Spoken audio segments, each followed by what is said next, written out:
Hello' friend, মই ৰঞ্জন চুতীয়াই পুনৰবাৰ আপোনালোক সকলোকে মোৰ এই ৰঞ্জন খোৱা চেনেললৈ স্বাগতম জনাইছোঁ।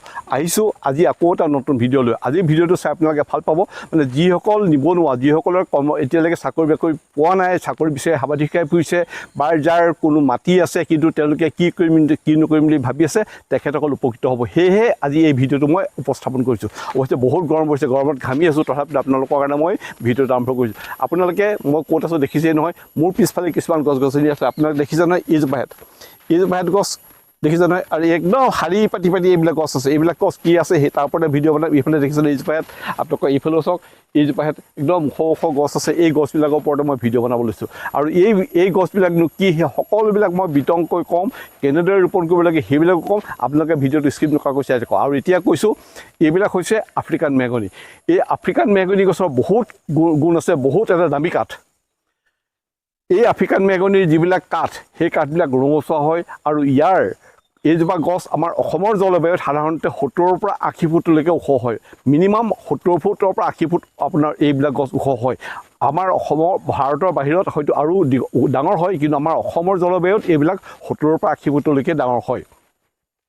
এই গছৰ আফ্ৰিকান মেহগনি গছৰ ছাল আৰু পাত ব্যৱহাৰ হয় সাধাৰণতে মস্কিটো কইল বনোৱাত। যিবিলাক মহ খেদা কইল বনায়, সেই কইলবিলাকৰ কাৰণে এই গছৰ পাত, ছাল আৰু পাত ব্যৱহাৰ হয়।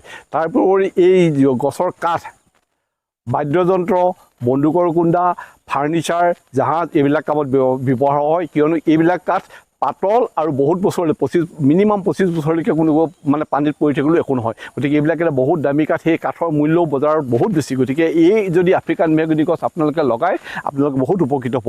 আৰু আপোনালোকে গুগলত চাৰ্চ কৰিব, চাৰ্চ কৰিলে ধুনীয়াকৈ আপোনালোকে পাব। কিয়নো ময়ো গুগলত চাৰ্চ কৰি এই গছৰ বিষয়ে গম পাই মই লগাইছোঁ। আৰু দেখিছে নহয়, এইজোপা হেঁত গছ যোৱা বছৰ মানে 23 চনৰ 9 মে' দিনাখন লগাইছিলোঁ। চাওক, মই মানুহটো প্ৰায় 7 ফুট আৰু এইবিলাক প্ৰায় 10 ফুটতকৈ ওখ হৈ গ'ল। গতিকে ভাবি চাওক, এজোপা গছ এবছৰত যদি 10 ফুট ওখ হয়, গতিকে 10 বছৰ বা 15 বছৰত কিমান ওখ হ'ব, হয় নকওক? গতিকে আপোনালোকে আৰামত এইবিলাক গছ 70 পৰা 80 ফুট ওখ হয়। গতিকে এইবিলাক গছ আপোনালোকে লগাওক, বহুত দামী গছ। সাধাৰণতে আমাৰ সাঁচি গছত বা চেগুন গছতকৈ এইবিলাক বহুত দামী। মোৰ ইয়াত চেগুন আছে, চেগুন আজি 15 বছৰ ওপৰ হৈ গ'ল, কিন্তু এই ইমান হৈ আছে, ডাঙৰ হোৱা নাই চেগুন। গতিকে এই মেহগনি গছৰ পুলি কেনেদৰে ক'ত পায়, কেনেদৰে আপোনালোকে ৰোপণ কৰিব, মই সকলোবিলাক দেখুৱাম। কিয়নো মই এই মেহগনি পুলি মই আনিলোৱেই, আৰু 3 বিঘা মাটিত মই এতিয়া মেহগনি পুলি লগাব লৈছোঁ। গতিকে সেই মেহগনি পুলিখিনি মই কেনেদৰে লগাইছোঁ, কি কৰিছোঁ, সকলোখিনি মই আপোনালোকক দেখুৱাম। কিয়নো আপোনালোক উপকৃত হ'ব। যিসকলৰ মাটি খালী পৰি আছে, তেখেতসকলে অন্ততঃ এই খেতিটো কৰক, আপোনালোক লাভৱান হ'ব। গতিকে ব'লক, মই কেনেদৰে কি কৰিছোঁ সকলোবিলাক আপোনালোকক দেখুৱাম। আপোনালোকে ভিডিঅ'টো স্কিপ নকৰাকৈ চাই থাকিব।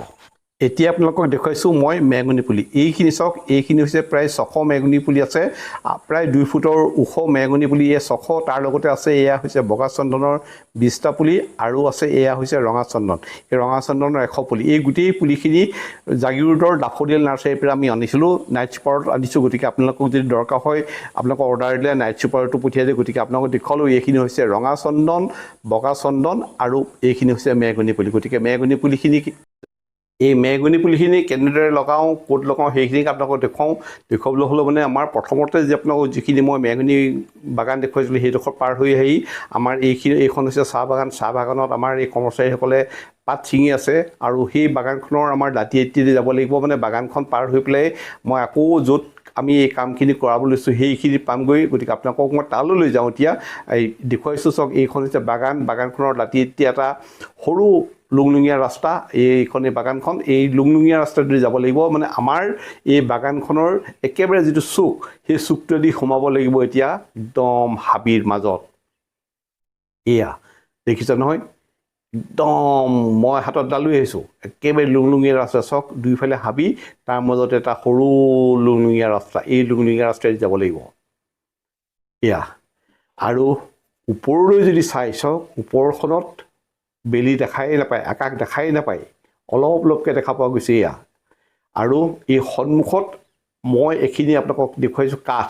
এই কাঠবিলাক দমাই থোৱা আছে। মানে কি, এই বাগানখন য'ত মই এতিয়া কৰিব লৈছোঁ, তাৰ কাৰণে গোটেই তলি মানে গছ গছনি কিছুমান উঠাবলগীয়া হ'ল।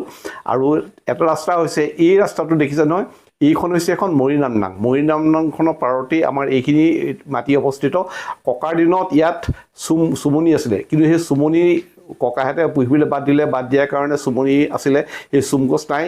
আৰু এই গোটেই মাটিখিনি এতিয়া অন্য গছেৰে আৱৰি ধৰিছিলে সেইকাৰণে সেইখিনি চাওক গোটেই মাটিখিনি প্ৰায় 3 বিঘা মাটি গোটেই 3 বিঘা মাটি একদম ধুনীয়াকৈ উদিয়ালোঁ চাৰিওফালে জেওৰা দিয়ালোঁ জেওৰা দিয়া কিয় পুলিখিনি 2 বছৰৰ কাৰণে অন্তত আপডাল কৰিব লাগিব গোটেইখিনি চাওক একদম মুকলি কৰি লৈছোঁ অৱশ্যে কিছুমান পুৰণি গছ মানে গছ অঁতৰাব পৰা নাই সেইখিনি অঁতৰাবলৈ মানে ধৰি লওক সময় নাপালোগৈ গতিকে সেইখিনি গছ এই যিবিলাক টুকুৰা পুলি আছে সেইবিলাক অঁতৰাম আৰু মই প্ৰথমতেই মই ঠিক কৰি লৈছোঁ মোৰ জোলনাখন এইখন হৈছে মোৰ জোলনা কাৰণ ইয়াতে মই বহি আৰামত বহি থাকিম বা দীঘল শুই থাকিম আৰু এওঁলোকৰ কামো চাই থাকিম সেইকাৰণে আপোনাক প্ৰথমতে মই জোলনাখন ঠিক কৰি দিছোঁ এইবিলাক গছবিলাক এইবিলাক গছবিলাক ছাইড কৰিব লাগিব কাৰণ আমাৰ 10 ফুটৰ মূৰে যেতিয়া পুলিবিলাক লগাম গোটেই তাৰ মাজৰ যিবিলাক গেপ সেই গেপতে দি দিম আৰু তাৰ পিছত লাহেকৈ হেৰি কৰি মানে কটা মাৰোঁ আৰু এতিয়া এই চাহ পুলি মানে মেগনি পুলি আমাৰ পুলি ৰোপণ আৰম্ভ কৰি দিছোঁ আৰু এয়া মোৰ দদাইদুলৰ ভাইটি হয় সি প্ৰথমৰ যিটো পুলি সেই পুলিটো সি তাৰ হতুৱাই ৰুৱাইছোঁ কিয়নো মই গা পা ধুই অহা নহ'ল সেইকাৰণে আৰু ইয়াৰ হাতে